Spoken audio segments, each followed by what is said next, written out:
Kami dari kelompok Sihir Cinta telah mempersiapkan bahan materi yang dimana nanti ada presentasi mengenai dua topik yaitu Gaya Udaya dan persembahan kepala orang suku Naulu Nuaulu sebenarnya sorry ini ada typo sedikit. Eh, jadi untuk perawalan kita akan membahas soal topik suku Nuaulu terlebih dahulu baru masuk ke suku Gaya Udaya. Oke. Next, ini ada beberapa. Ini sebelumnya memperkenalkan diri terlebih dahulu. Aku Farhan Aditya dan uh, aku juga bersama teman-teman yang lain itu Ataya Sanit, sama Nur Sabira, sama Reva Rosyade. Oke, kita masuk ke slide pertama itu penjelasan mengenai suku Naulu. Nuaulu. Jadi suku Naulu ini uh, merupakan suku yang tinggal di Pulau Seram di Kepulauan Maluku Indonesia yang merupakan kelompok masyarakat adat yang dikenal karena kemampuannya mempertahankan budaya, kepercayaan animisme dan struktur sosial tradisional mereka meskipun mengalami tekanan dari luar selama beberapa dekade terakhir. Salah satunya yang paling terkenal adalah tradisi pengayawan di suku ini dikenal dengan keunikan budaya dan ketahanan mereka dalam kepercayaan animismenya. Terus juga uh, adanya yang terkenal dari suku ini itu tradisi pengayaman tersebut. Namun ada beberapa sejarah yang akan dijelaskan di slide berikutnya yang sehingga mempengaruhi beberapa tradisi yang dijalankan oleh suku Nuaulu ini. Oke, kita masuk ke latar belakang dan sejarah. Nah, suku Noalu ini adalah salah satu kelompok adat yang berasal dari pegunungan di Pulau Seram, yang dimana mereka termasuk kelompok etnis yang sering disebut sebagai Alifuru atau Alifuru oleh pada saat zaman kolonial Belanda. Ini merupakan sebuah istilah yang merujuk pada penduduk asli yang tidak memeluk agama Islam atau Kristen dan masih mempraktikkan kepercayaan animisme. Identitas Alifur ini juga meskipun digunakan secara stereotip oleh pihak luar, ini telah menjadi bagian penting dari karakter budaya dari suku Nuaulu yang dianggap memiliki koneksi yang kuat dengan leluhur mereka dan lingkungan alam sekitarnya. Jadi ya ini suku Nuaulu ini memang terkenalnya dengan kepercayaan mereka yang animisme. Jadi mereka tidak memeluk agama Islam maupun Kristen pada saat zaman kolonial Belanda. Terus membahas ada pengaruh juga kolonial Belanda pada masanya. Jadi selama masa kolonial Belanda menganggap suku-suku adat seperti Nuaulu ini sebagai masyarakat yang dianggap primitif yang perlu diberadabkan melalui pengenalan agama dan sistem hukum barat.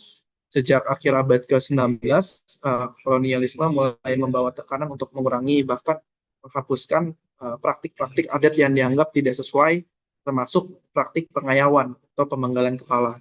Selain itu, pemerintah Belanda juga mulai memperkenalkan infrastruktur seperti jalan dan lain-lain, sekolah, layanan, untuk menarik suku-suku adat ke area pemukiman yang lebih terintegrasi dan mempermudah pengendalian mereka. Meskipun demikian, suku Nauli tetap mempertahankan keyakinan animismenya mereka dan menjalankan berbagai ritual tradisional di tengah upaya pengendalian kolonial pada masanya. Sampai sekarang pun mereka masih mencoba untuk mempertahankan beberapa tradisi yang akan dijelaskan di penjelasan berikutnya. Lalu dinamika sosial dan ekonomi modern. Jadi pada era pasca kolonial dan khususnya selama masa Orde Baru, pemerintah Indonesia juga menerapkan program transmigrasi yang membawa penduduk dari daerah lain seperti Bulon ke Pulau Seram. Di mana program ini meningkatkan populasi orang-orang yang bukan orang dari Nuaulu di wilayah Pulau Seram ini, yang menciptakan persaingan atas sumber daya alam seperti hutan dan lahan. Nah, karena ada proses transmigrasi ini menyebabkan masyarakat Nuaulu semakin terdesak dan mengharuskan mereka menyesuaikan diri dalam mempertahankan wilayah adat mereka. Hal ini mendorong mereka untuk mencari cara mempertahankan tradisi, tetapi dalam format yang lebih sesuai dengan perubahan sosial yang terjadi di sekitar mereka. Sistem kepercayaan dan ritual tradisional. Jadi masyarakat Nuaulu ini mempraktikkan animisme dan sangat amat menghormati leluhur mereka yang dipercaya memiliki kekuatan untuk mempengaruhi kehidupan sehari-hari mereka. Percayaan mereka ini mencakup siklus upacara yang kompleks, termasuk ritual pengayaman atau pemenggalan kepala, yang dulunya merupakan bagian penting dari budaya mereka. Ritual ini uh, Ritual ini memiliki nilai simbolis sebagai bentuk penghormatan kepada leluhur mereka dan pembaruan kekuatan spiritual klan. Namun dengan semakin kuatnya pengaruh eksternal yang tadi dijelaskan, praktik-praktik ini mulai mengalami penyesuaian agar selaras dengan hukum yang ada, hukum modern, dan unsur-unsur yang dianggap bertentangan dengan norma masyarakat luas mulai dihilangkan untuk diubah menjadi sebagai simbolisnya saja. Sorry. Oke, meskipun mengalami banyak tekanan, suku Noul ini juga menunjukkan ketahanan yang luar biasa dalam melestarikan identitas budaya mereka. Bahkan ketika berhadapan dengan perubahan besar di sekitarnya, mereka tetap mempertahankan adat, bahasa, dan ritual sebagai simbol perlawanan terhadap asimilasi penuh dengan budaya yang ada di luar. Pada era reformasi di Indonesia, masyarakat Nuwulu juga mulai terlibat lebih aktif dalam politik lokal, menggunakan identitas mereka sebagai alat untuk mempertahankan hak atas tanah adat dan mendapatkan pengakuan formal dari pemerintah. Ya, lalu berikutnya tadi seperti mention mengenai tradisi yang identik dari suku Nuwulu ini, yaitu tradisi pengayawan. Tradisi pengayawan dalam masyarakat Nuwulu ini bukan hanya sekedar praktik kekerasan. Penjelasan sedikit, pengayawan ini merupakan tradisi pembenggalan kepala. Jadi, dan praktik ini bukan hanya bertujuan untuk sebagai kekerasan, tapi melainkan memiliki alasan dan nilai yang mendalam di balik pelaksanaannya. Tradisi ini berakar pada kepercayaan spiritual, sistem sosial, dan kebutuhan untuk mempertahankan identitas serta keberlangsungan komunitas. Berikutnya, nah, jadi setelah ini kita bakal membahas beberapa tradisi pengayawan dalam budaya Nuwulu. Ya, di sini alasan dibalik tradisi pengayawan. Yang pertama itu simbol kekuatan dan kehormatan. Nah, uh, pengayawan di suku Nuwulu ini dianggap sebagai tindakan yang menunjukkan keberanian dan kekuatan seseorang individu atau klan. Melalui praktik pengayawan ini, pelaku pengayawan membuktikan kemampuannya dalam melindungi komunitas mereka dari ancaman eksternal dan menunjukkan loyalitasnya kepada leluhur. Kepala yang diperoleh dari pengayawan ini akan menjadi simbol kehormatan, terutama bagi anggota klan yang berhasil menyelesaikan tugas ini. Jadi biasanya tradisi pengayawan ini dilaksanakan sebagai bentuk pembuktian bahwa mereka ini keberanian dari mereka gitu, dan siapapun yang dapat melakukan ini akan dipandang sebagai orang yang loyal terhadap leluhur mereka, lebih seperti itu. Lalu tindakan pengayawan ini seringkali diasosiasikan juga dengan pencapaian status sosial yang lebih tinggi dalam komunitas. Jadi seseorang yang mampu melakukan pengayawan dengan sukses itu dianggap sebagai sosok yang dihormati dan memiliki posisi penting dalam upacara adat nanti, karena dianggap membawa kekuatan tambahan untuk komunitas mereka. Lalu yang kedua itu perlindungan komunitas dari ancaman eksternal. Ya, pengayawan dalam budaya Nuwulu ini merupakan bagian dari ritual penghormatan kepada leluhur dan roh penjaga. Mereka percaya bahwa tindakan ini mampu memperkuat ikatan spiritual dengan leluhur yang diyakini terus menjaga dan melindungi komunitas mereka. Kepala yang diambil dalam pengayawan ini ditempatkan di tempat-tempat yang suci untuk memperingati leluhur dan mengundang berkah bagi seluruh komunitas mereka. Tradisi ini juga bertujuan untuk memperoleh restu dari roh leluhur yang dianggap sebagai penentu keseimbangan dan keselamatan komunitas. Dengan mempersembahkan kepala dalam upacara adat, lalu masyarakat Nuwulu juga berupaya menjaga keharmonisan dengan dunia goib yang menurut mereka dapat mempengaruhi kehidupan mereka secara berlangsung, termasuk seperti panen, kesehatan, dan kesejahteraan. Lalu yang ketiga itu perlindungan tadi penjelasan tentang penghormatan kepada leluhur dan roh penjaga. Lalu berikutnya ini perlindungan komunitas dari ancaman eksternal. Jadi pada masa lalu ini pengayawan juga dilihat sebagai bentuk pertahanan komunitas dari ancaman yang dari eksternal. Jadi baik itu kelompok musuh atau pihak yang mencoba mengancam wilayah mereka atau sumber daya mereka.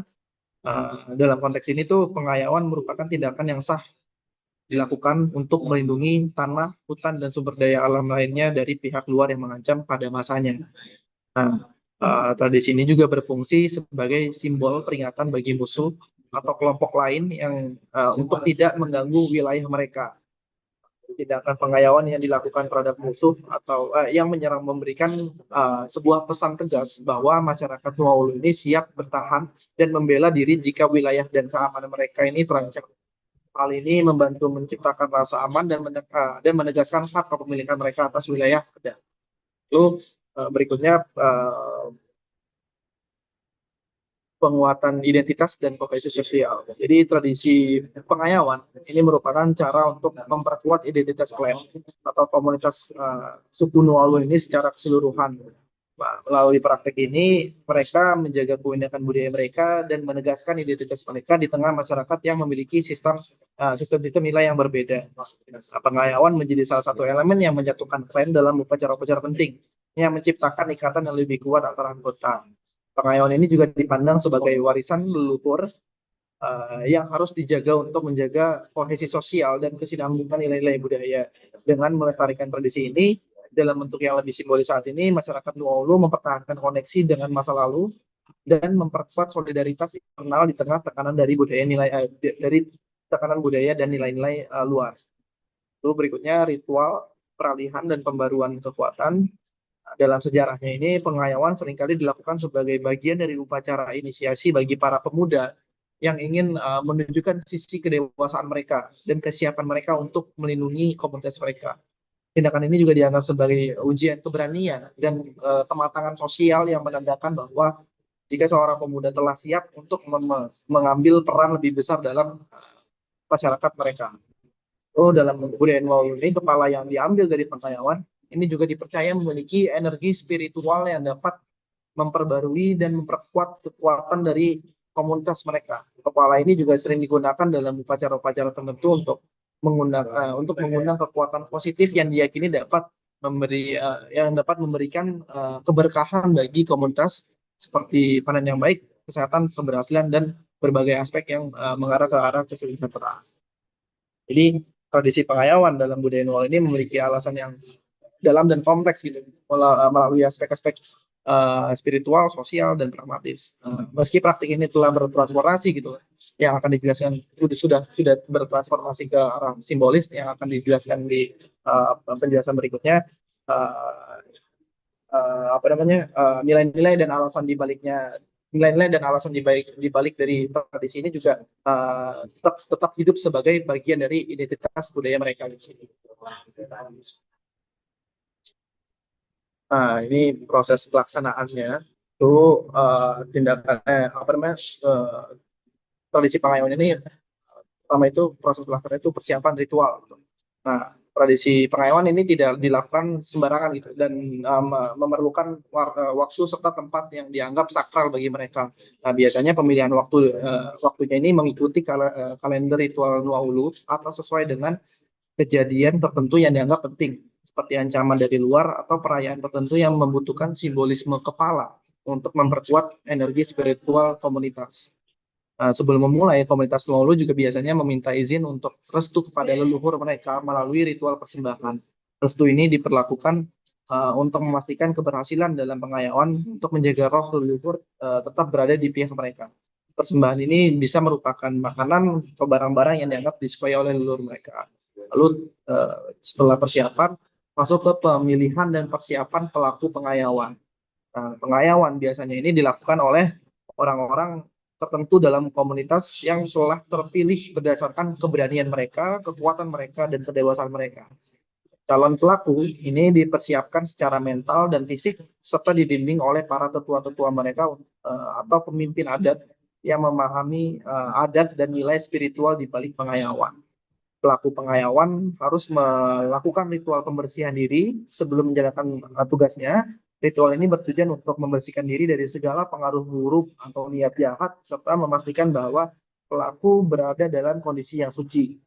Pembersihan ini biasanya melibatkan mandi di sungai atau laut yang dianggap suci dan kadang disertai dengan doa-doa yang khusus. Lalu setelah itu masuk ke tahap pelaksanaan pengayaan.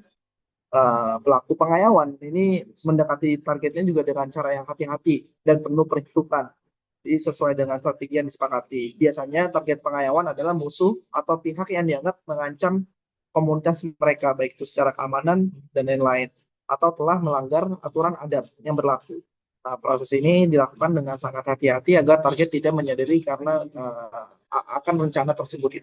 Nah, setelah target berhasil dilumpuhkan, kepalanya itu diambil sebagai simbol kekuatan dan kehormatan. Pasti pengambilan kepala ini dilakukan dengan cara yang cepat dan dihormati karena diyakini bahwa proses ini mengandung nilai yang sakral. Kepala yang diambil akan segera dibawa kembali ke desa untuk keperluan upacara adat. Lalu tahap berikutnya itu pembawaan kepala ke tempat suci. Jadi kepala yang sudah diambil kemudian dibawa kembali ke desa dengan cara yang khusus, dijaga agar tidak terkena hal-hal yang dianggap tidak suci. Kepala ini akan diperlakukan dengan sangat hormat sepanjang perjalanan dan diiringi oleh para ketua atau tokoh-tokoh adat yang juga ikut serta dalam proses ritual ini. Sesampainya di desa, nanti kepalanya akan melalui proses penyucian untuk menyingkirkan pengaruh buruk dan mengundang energi positif yang diyakini terkandung dalam kepala tersebut. Penyucian biasanya dilakukan dengan cara mencuci kepala di sungai atau tempat yang dianggap suci sambil mengucapkan doa-doa yang telah diturunkan oleh leluhur mereka. Tahap berikutnya itu penempatan di rumah adat atau tempat sakral. Jadi kepala yang telah disucikan ditempatkan di rumah adat atau di tempat khusus yang dianggap sakral. Nah, penempatan ini bertujuan untuk menghubungkan energi spiritual dari kepala tersebut dengan roh leluhur yang dipercaya akan terus melindungi dan memberikan keberkahan bagi komunitas. Nah, sebelum kepala ditempatkan secara permanen, komunitas Nuaulu biasanya mengadakan upacara penghormatan yang melibatkan nyanyian, tarian, dan persembahan. Dalam upacara ini, masyarakat memohon kepada leluhur untuk menerima kepala tersebut sebagai persembahan dan untuk memberikan kekuatan serta perlindungan kepada komunitas suku Nuaulu.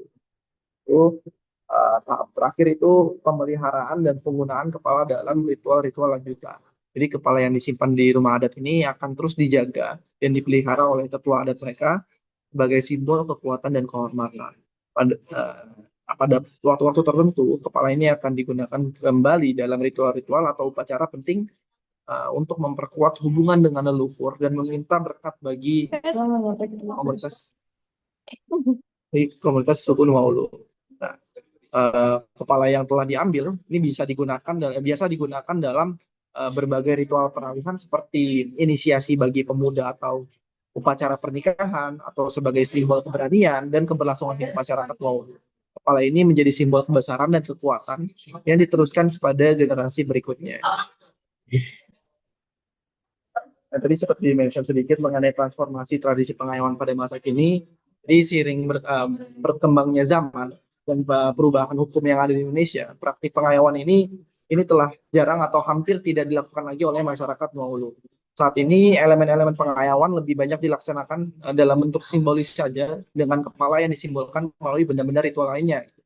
Transformasi ini memungkinkan masyarakat Nuaulu untuk tetap menghormati melestarikan tradisi luhur tanpa bertentangan dengan norma-norma itu yang berlaku. Dalam konteks modern, simbolis kepala tetap hadir dalam berbagai upacara sebagai bentuk penghormatan kepada leluhur dan simbol kekuatan spiritual. Masyarakat Nuaulu ini menunjukkan kemampuan adaptasi yang kuat dengan mengubah makna fisik pengayaman menjadi bentuk simbolik yang tetap mempertahankan nilai-nilai budaya mereka tanpa harus melakukan tindakan fisik yang dianggap bertentangan dengan hukum dan norma sosial Indonesia. Terlebih ada beberapa benda-benda pengganti kayak ada benda-benda yang dipercaya sama mereka memiliki kekuatan spiritual dan juga kayak bisa diganti dengan binatang itu tergantung keperluan mereka.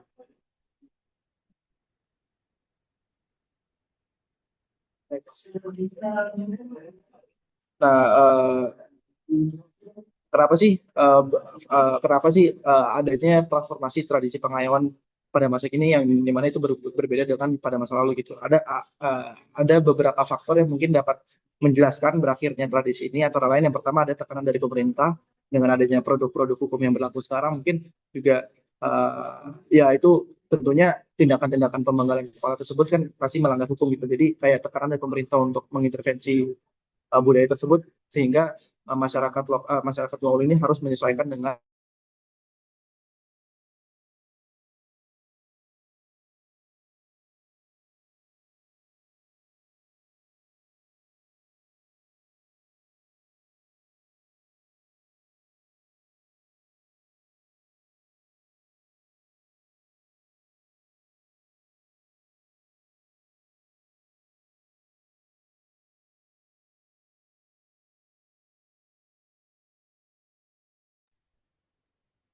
Farhan sepertinya terputus ya, Ataya dan Bila.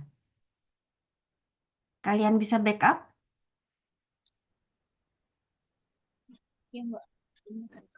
Sebentar Kak.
Kalau kan sorry tadi tiba-tiba wifi kami ngedown, jadi harus ulang lagi. Aku izin saya ulang ya Kak. Ya, Maaf, silakan. maaf. Nggak apa-apa.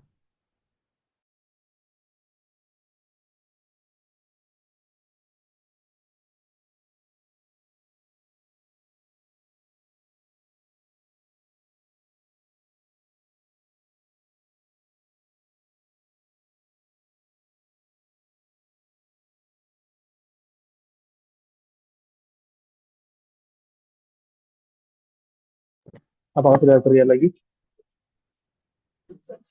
Ya, aman Farhan. Oke, Silakan dilanjut. sorry Kak. Ya, jadi melanjutkan tadi ada beberapa pengaruh agama yang datang dari dari wilayah-wilayah luar yang mengakibatkan beberapa suku Maori atau daerah-daerah sekitarnya, masyarakat sekitarnya terdampak akan pengaruh agama tersebut. Jadi beralih dari pemahaman mereka tentang animisme menjadi ke kepercayaan mereka ke agama-agama yang berlaku di Indonesia.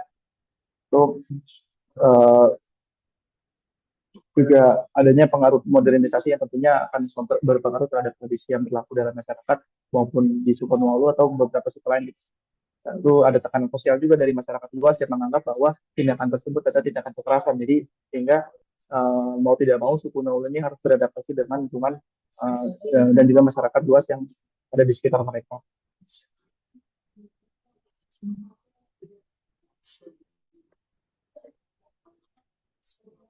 Oke, berikutnya itu analisis kriminologis mengenai mengenai suku Nualu ini. Ya, jadi untuk menganalisis tradisi pengayaman ini dalam masyarakat Mongol dari perspektif kriminologi ini, uh, saya sendiri mencoba untuk mencari teori yang relevan untuk menjelaskannya, sehingga saya mencoba untuk menjelaskan mengenai teori subkultur dan kriminologi, yang dimana teori ini menjelaskan bagaimana norma dan nilai budaya dalam kelompok tertentu ini tentunya dapat menghasilkan tindakan yang dipandang sebagai kriminal oleh masyarakat luas.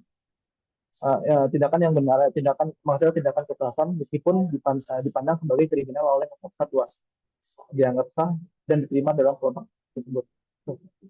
Jadi uh, yang dimana teori ini menjelaskan bagaimana norma dan nilai budaya dalam kelompok tertentu dapat menghasilkan tindakan yang dianggap sah dan diterima oleh kelompok tersebut meskipun dipandang sebagai kriminal oleh masyarakat luas. Nah, jadi uh, penggunaan lalu aplikasi teori subkultur ini pada teori pengayawan. Yang pertama ini teori subkultur yang diperkenalkan oleh Herbert Cohen menjelaskan bahwa uh, subkultur tertentu dapat berkembang dalam kelompok sosial di mana norma dan nilai mereka berbeda atau bahkan berlawanan dengan norma dominan dalam masyarakat luas. Nah, dalam masyarakat Nuaulu, tradisi pengayawan memiliki nilai budaya dan spiritual yang mendalam. dan dipandang sebagai tindakan yang memiliki makna simbolis dalam kehidupan sosial dan spiritual mereka.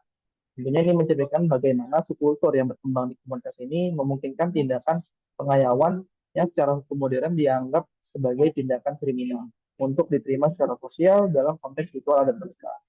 Nah, teori ini juga menekankan bahwa ketika nilai-nilai masyarakat utama tidak sejalan dengan nilai-nilai kelompok tertentu, konflik antara norma budaya dan hukum formal ini dapat terjadi dalam konteks Ngulu. Pengayaan merupakan praktik yang secara historis dipandang sebagai bentuk penghormatan kepada leluhur dan tanda keberanian. Namun ketika pemerintah kolonial Belanda datang dan kemudian diikuti oleh hukum modern Indonesia, praktik ini diidentifikasi sebagai tindakan yang dianggap kriminal.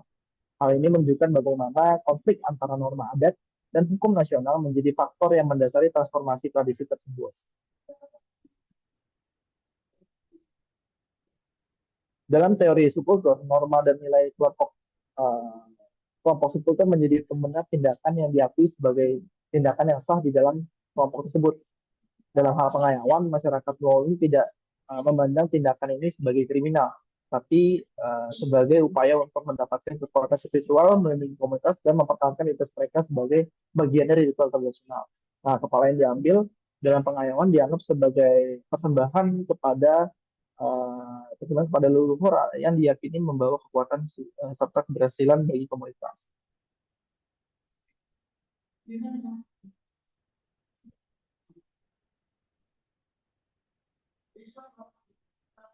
Terus justifikasi budaya ini juga sejalan dengan teori diferensiasi budaya oleh Sutherland juga yang mengumumkan bahwa norma dan nilai yang berlaku di dalam suatu kelompok dapat mendorong perilaku yang bertentangan dengan hukum formal tetapi diterima dalam kelompok tertentu. Bagi masyarakat Nolu, nilai-nilai spiritual dan kepercayaan akan ada hubungan dengan leluhur memberikan legitimasi terhadap tindakan pengayaan sebagai bagian dari identitas mereka, budaya mereka, meskipun bertentangan dengan norma-norma hukum sosial. Lalu dengan menggunakan konflik antara norma adat dan norma hukum. Nah, jadi dengan menggunakan teori subkultur ini, kita dapat memahami mengapa tradisi pengayaan di masyarakat dahulu bertahan hingga abad ke-20. Nah, sebelum akhirnya mengalami tekanan kuat dari sistem nasional, dan juga dari norma-norma agama. Uh, dan ketika pemerintah Indonesia ini mulai menerapkan hukum yang melarang kejenuhan dan praktik pengayaan dianggap sebagai tindak kriminal, masyarakat dahulu ini harus menyesuaikan tradisi mereka agar tidak melanggar hukum yang berlaku. Transformasi ini menunjukkan bagaimana hukum formal memaksa subkultur untuk beradaptasi sekaligus mengungkapkan adanya konflik antara hukum negara dan nilai-nilai subkultur masyarakat dahulu. Nah, berdasarkan teori subkultur ini, tindakan ini tidak hanya merupakan bagian dari identitas budaya, tetapi juga sebagai respon terhadap tekanan sosial yang berusaha mengintegrasikan masyarakat adat ke dalam sistem hukum yang lebih besar. Hal ini menunjukkan pandangan bahwa kriminalitas tidak selalu merupakan bentuk deviasi atau perilaku yang secara inherent itu jahat. Nah, dari nilai-nilai dan norma subkultur ini, dan nilai-nilai subkultur yang bertentangan ini dengan nilai-nilai masyarakat umum atau hukum yang berlaku.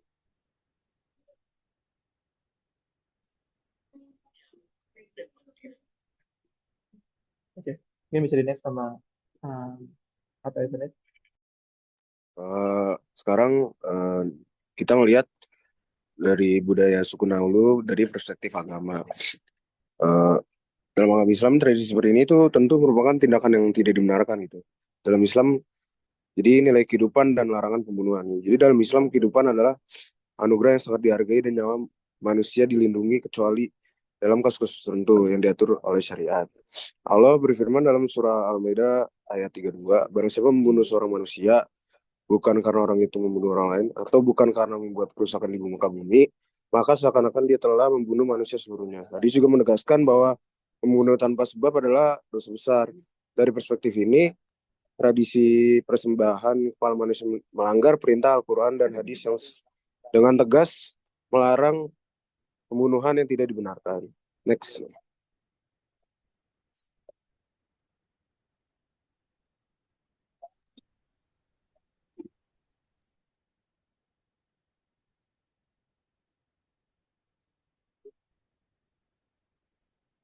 sorry yang tadi. Nah, larangan menyiksa tubuh manusia yang Nah, selain larangan membunuh, Islam juga sangat menekankan penghormatan terhadap tubuh manusia, ya, termasuk setelah meninggal. Dalam sebuah hadis, Rasulullah Shallallahu Alaihi Wasallam bersabda, mengatakan tulang orang yang sudah mati adalah seperti mematakannya saat ia masih hidup. Hadis ini menunjukkan bahwa Islam melarang tindakan tidak hormat terhadap tubuh, baik saat hidup maupun setelah mati. Dengan demikian, tradisi mengambil kepala manusia sebagai trofi atau simbol kekuatan dianggap bertentangan dengan nilai-nilai Islam yang menghormati tubuh manusia. Dan terakhir, persembahan dalam Islam. Islam mengajarkan bahwa persembahan hanya diperbolehkan dalam bentuk kurban hewan untuk Allah Subhanahu wa taala, terutama pada hari raya Idul Adha. Dalam surah Al-Hajj ayat 34, Allah berfirman, dan bagi tiap-tiap umat telah kami syariatkan penyembelihan kurban supaya mereka menyebut nama Allah atas hewan ternak yang telah direzekikan Allah kepada mereka. Rasulullah Shallallahu Alaihi Wasallam juga mengajarkan bahwa ibadah kurban adalah untuk menunjukkan ketaatan kepada Allah Subhanahu Wa Taala, bukan untuk mempersembahkan kepada makhluk atau leluhur. Berdasarkan ayat dan hadis ini, kurban dalam Islam harus ditunjukkan hanya kepada Allah dan tidak akan persembahan kepada kepala manusia, tidak sesuai dengan prinsip persembahan dalam Islam. Next.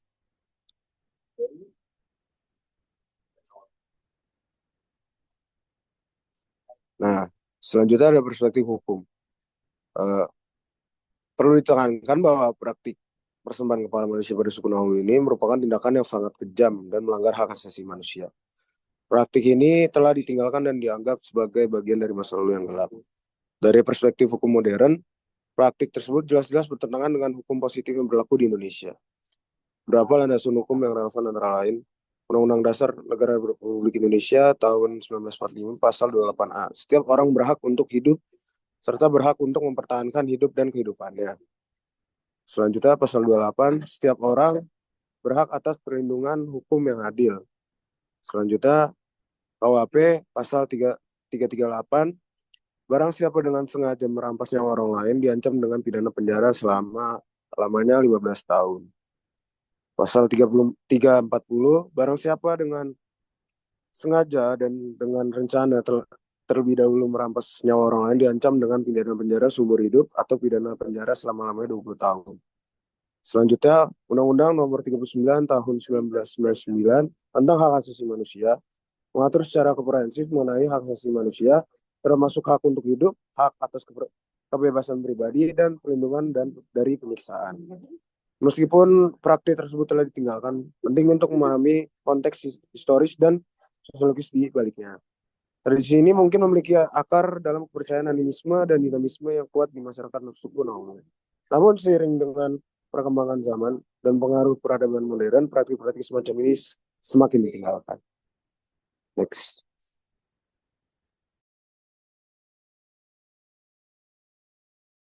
Pengayawan merupakan sebuah tradisi yang pernah menjadi bagian integral dari masyarakat Dayak, di mana dalam bahasa Dayak, ngayau ini memiliki arti sebagai pengayawan atau perburuan kepala. Pada masa lampau, praktik ini memiliki nilai spiritual yang tinggi di kalangan suku Dayak di Borneo. Pengayawan dianggap sebagai ritual yang sakral dan dilakukan sebagai bagian dari perayaan keberanian serta kekuatan antar komunitas. Nah, tujuan utama ngayau ini bukanlah untuk menyakiti orang tanpa alasan, melainkan untuk mengamankan perlindungan dan kekuatan roh leluhur serta untuk mempertahankan wilayah dan identitas budaya. Asal mula ngayau dipercaya telah ada sejak zaman nenek moyang masyarakat Dayak dan terkait erat dengan kondisi geografis dan sosial di Kalimantan. Pada masa itu, pengayauan merupakan tradisi yang juga dilakukan oleh suku-suku lainnya di wilayah Asia Tenggara sebagai bentuk mempertahankan kehormatan. Di Borneo sendiri, khususnya ngayau ini, sering terjadi dalam konteks konflik atau persaingan antar kelompok untuk memperoleh wilayah atau sumber daya alam. Pengayauan juga dipercaya memberi kekuatan bagi komunitas, sebab kepala yang dibawa pulang dianggap memberikan keberuntungan serta memperkuat hubungan dengan alam spiritual. Nah, menurut Australian War Memorial, meskipun sebagian besar suku Dayak tidak lagi mempraktikkan ngayau ini setelah kedatangan pemerintah kolonial dan agama-agama baru, tradisi ini tetap menjadi simbol penting bagi identitas Dayak hingga masa kini.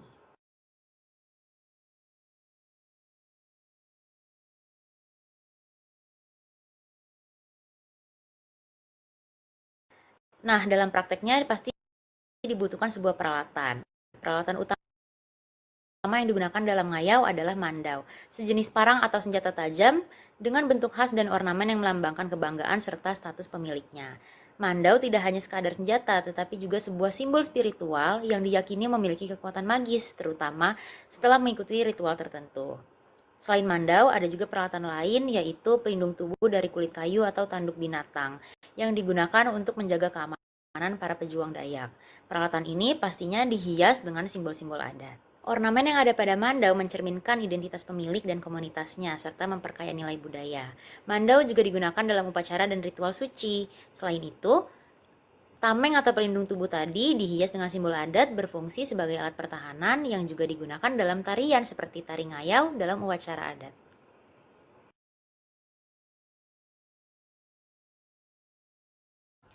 Selanjutnya ada proses pelaksanaan. Di sini ada persiapan awal berupa ritual keberangkatan yang dilakukan untuk memohon perlindungan dan restu dari roh leluhur. Ritual ini dipimpin oleh tetua adat. Selanjutnya ada pemilihan peserta, di mana hanya pria yang dianggap kuat, berani, dan berpengalaman yang diizinkan untuk mengikuti ngayau. Selanjutnya mereka juga akan membawa senjata tradisional seperti yang sudah disebutkan sebelumnya, yaitu mandau dan perisai yang dibuat dari kayu. Selanjutnya ada pengintaian dan perencanaan. Di sini hanya lelaki dewasa dari suku musuh yang dianggap sebagai ancaman yang dijadikan target. Di sini juga ditentukan waktu dan cara menyerang yang efektif. Biasanya dilakukan saat musuh sedang lengah. Next ada penyerangan. Di sini dilakukan serangan mendadak. Serangan dilakukan secara tiba-tiba untuk mengurangi perlawanan musuh. Nah, kepala musuh yang berhasil dikalahkan diambil sebagai simbol dari kemenangan.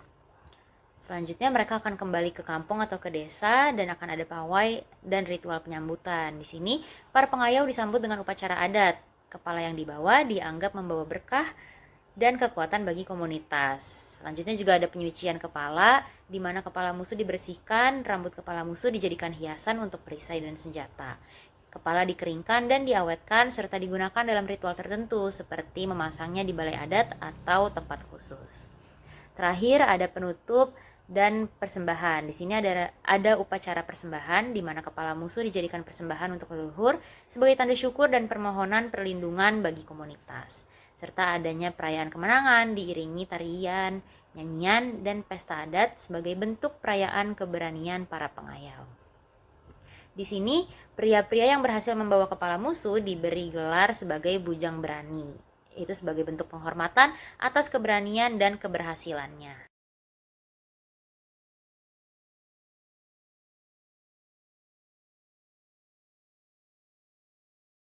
Meskipun ngayau telah mengalami perubahan makna di era modern, tradisi ini masih dianggap penting sebagai bagian dari identitas dan warisan budaya.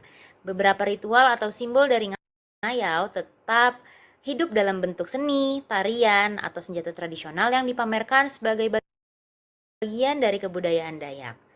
Selain itu, keterampilan ngayau yang berhubungan dengan kemampuan bertahan di hutan dan mengenali jejak lawan masih dihargai, terutama selama Perang Dunia II ketika keterampilan ini digunakan untuk membantu pasukan sekutu di Borneo.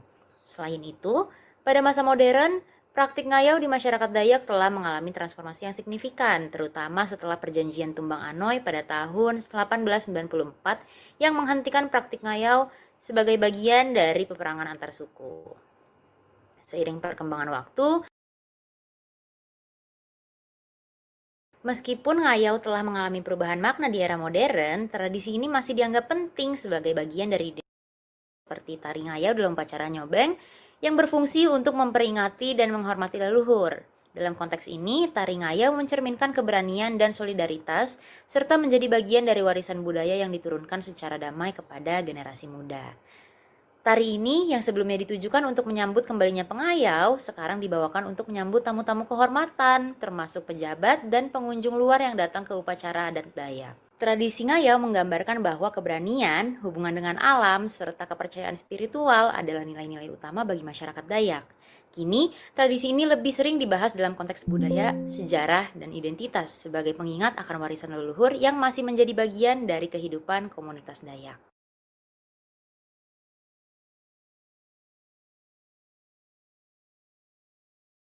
Metode etnografi yang digunakan adalah etnografi digital. Etnografi digital adalah pendekatan untuk mempelajari budaya melalui interaksi di dunia digital seperti media sosial dan platform berbagi video. Metode ini relevan untuk studi ngayal budaya karena sumber daya digital memungkinkan peneliti mengakses wawasan budaya tanpa kehadiran fisik. Dalam pemaparan ini, etnografi digital melibatkan pengamatan video dokumenter di YouTube dan platform lain untuk memahami bagaimana tradisi ngayau direpresentasikan oleh komunitas Dayak dan masyarakat luar.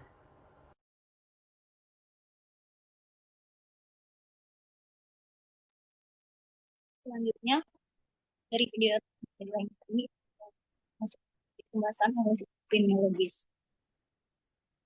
Perburuan kepala atau headhunting ini merupakan sebuah tradisi budaya oleh suku Dayak, terutama suku Dayak Iban dan Dayak Kayan.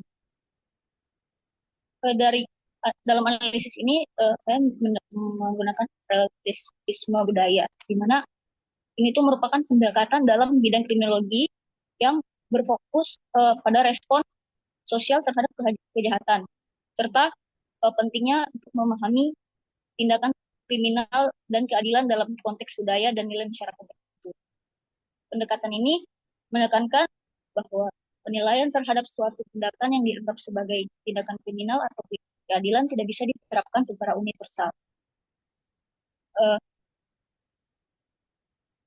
Relativisme budaya juga memandang bahwa setiap budaya memiliki pola sendiri yang unik, seperti sidik jari manusia yang berbeda antara satu budaya dengan budaya lainnya. Budaya juga bisa dipahami dalam konteks sendiri tanpa perlu membandingkan nilai-nilai antara budaya yang berbeda. Perburuan kepala adalah sebuah contoh budaya sebagai kejahatan, yaitu ketika budaya dianggap sebagai suatu tindakan kejahatan. Dalam hal ini terjadi upaya untuk mempertahankan wilayah dan kepercayaan. Tetapi sayangnya ini melibatkan tindakan kriminal seperti pembunuhan, seperti pada kasus headhunting ini di suku Dayak. Sehingga ada beberapa aspek yang bisa dianalisis dengan menggunakan kriminologi relativis. Tapi dalam pendekatan ini memiliki juga terdapat dua kekurangan dalam relativisme budaya ini. Mana beberapa orang itu berpendapat bahwa nilai-nilai hak asasi manusia universal seperti hak hidup harus mendapatkan prioritas dalam kasus seperti ini. Terlepas dari nilai-nilai budaya lokal, salah satu kelemahan lainnya adalah bahwa relativisme kultural ini juga dapat digunakan untuk membenarkan tindakan kejahatan yang sangat kontroversial secara moral. Dalam studi kriminologi, relativisme kultural ini melibatkan pemahaman tentang budaya lokal, asal-usulnya, kebiasaan budayanya, serta dampaknya terhadap persepsi masyarakat terhadap perilaku kriminal. Sekali lagi, sangat penting untuk diketahui bahwa nilai-nilai hak asasi manusia yang universal sangat penting dan harus dipertimbangkan secara serius dalam mengevaluasi kasus semacam seperti yang pernah diungkapkan oleh Hayward dan Young, di mana agen kontrol sosial kejahatan adalah hasil dari budaya dengan makna inherent. Dalam kasus ini, pencarian kandidat dalam analisis melalui perilaku, motivasi, dan alat bantu. Perilaku yang bersifat ditujukan dengan cara memenggal kepala musuh dan mengeksposnya.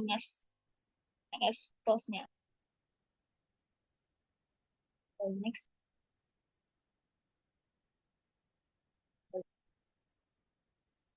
Selanjutnya,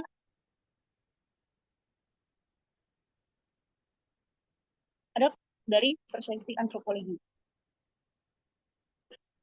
Dari perspektif antropologi ini, ngayau atau headhunting ini dilakukan oleh beberapa suku Dayak di Kalimantan, yang merupakan sebuah fenomena kompleks yang tidak dapat dijelaskan hanya dengan satu perspektif, di mana tradisi ini itu melibatkan pemenggalan kepala musuh, yang merupakan sebuah praktik yang memiliki akar budaya dan sosial yang dalam. Antropologi juga mencoba memahaminya sebagai sebuah ritual yang terkait dengan sistem sosial dan peran penting kepala dalam kepercayaan mereka. Beberapa antropolog juga berpendapat bahwa ngayau merupakan cara untuk menunjukkan keberanian, kekuasaan, dan sosial dalam masyarakat. Selain itu, Maya juga dihubungkan dengan kepercayaan bahwa kepala mengandung tenaga gaib yang dapat meningkatkan kesuburan, keberuntungan, dan kekuatan. Namun penting untuk kita mencatat bahwa ngayau bukanlah sebuah praktik yang universal di kalangan suku Dayak dan banyak suku Dayak yang tidak pernah.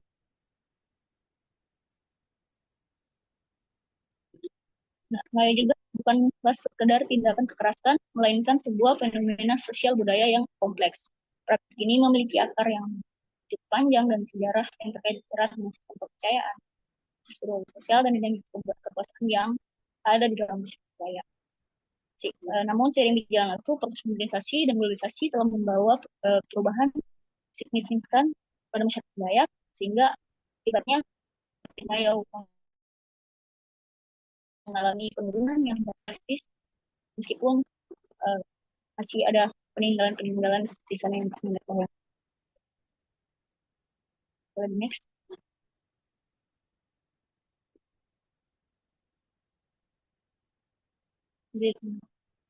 Selanjutnya ada dari perspektif agama, di mana dari sudut agama sendiri, sudut pandang agama sendiri, ngayau ini atau pemenggalan kepala yang dilakukan oleh beberapa suku Dayak di Kalimantan merupakan praktik yang juga kompleks dan kontroversial, meskipun beberapa suku Dayak menganut kepercayaan mistik yang menghubungkan kepala dengan kepercayaan.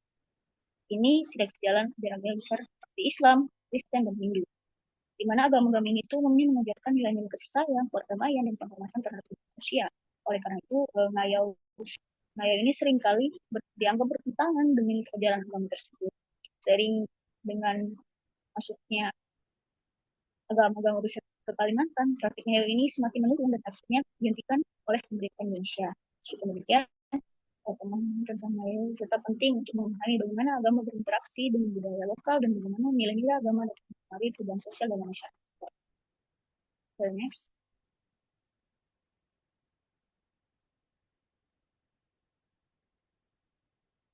Di bagian akhir ini ada dari di mana ngayau ini yang dilakukan oleh suku Dayak di Kalimantan telah berkembang seiring perubahan zaman. Di masa lalu, kegiatan hunting atau ngayau berbulan kepala adalah bagian dari dengan tujuan untuk mendapatkan kepala musuh sebagai simbol kekuatan. Meskipun demikian, kebiasaan ini sebenarnya telah dihentikan sejak tahun 1894 dalam pertemuan besar suku Dayak di seluruh Borneo ditumbangkan oleh. Namun gambaran suku Dayak sebagai pemburu kepala masih tetap ada di masyarakat, terutama karena minimnya pemahaman budaya Dayak tersebut. Identitas etnik Dayak dan kebiasaan hunting telah menjadi topik perdebatan yang di Indonesia, terutama di Kalimantan Barat. Sistem hukum adat digunakan sebagai mekanisme peradilan tradisional dan langkah-langkah telah diambil untuk menghentikan sikap balas dendam serta mengganti hukuman adat yang sebelumnya mencakup manusia dengan uang. Dalam kerangka hukum modern di Indonesia, kegiatan ngayau ini masuk dalam kategori tindak pidana.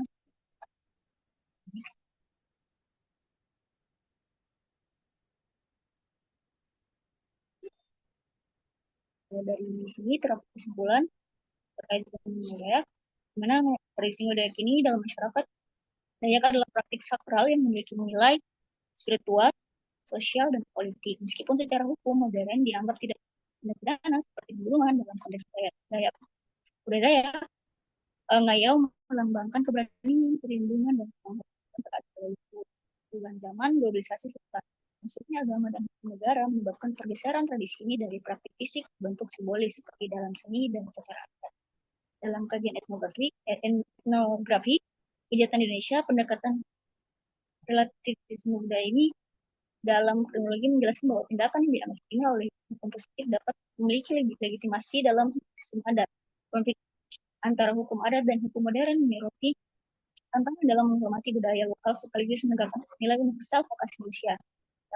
Transformasi ngayau menjadi simbol budaya menunjukkan bagaimana tradisi lokal dapat beradaptasi dalam kerangka hukum dan sosial yang lebih luas.